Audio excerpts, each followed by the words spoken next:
અહીંયા ઇઝ અને અહીંયા હેઝ, બાકી બધું સેમ. આવું કેમ એ સમજવા માટે તમારે સમજવું પડશે ટુ બી અને ટુ હેવ. ટુ બી માહિતી આપવાનું કામ કરે છે, જ્યારે ટુ હેવ માલિકીનો ભાવ રજૂ કરે છે. ફરીથી બોલું છું, ટુ બીનું કામ માહિતી આપવાનું, ટુ હેવનું કામ માલિકી આપવાનું. સમજો.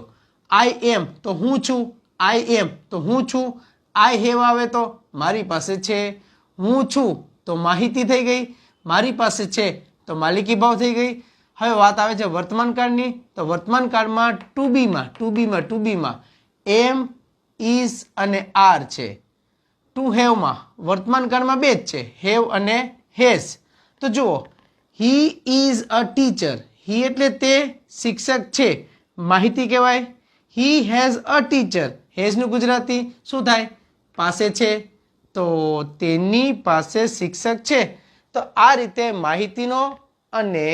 માહિતીનો અને માલિકીનો કોન્સેપ્ટ અલગ કરી શકાય છે. જુઓ, ગાય મારું પ્રિય પ્રાણી છે.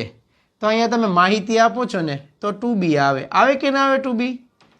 અને ગાયને 4 પગ હોય છે. પગ કોના? એની માલિકીના ને, તો અહીંયા આવે ટુ હેવ. જો આટલું ક્લિયર કર્યું. હવે તમારે જોવાનું છે કે ટુ બીમાંથી કયું આવે, એમ ઇઝ આર આવે, અને ટુ હેવમાંથી કયું આવે, હેવ કે હેઝ.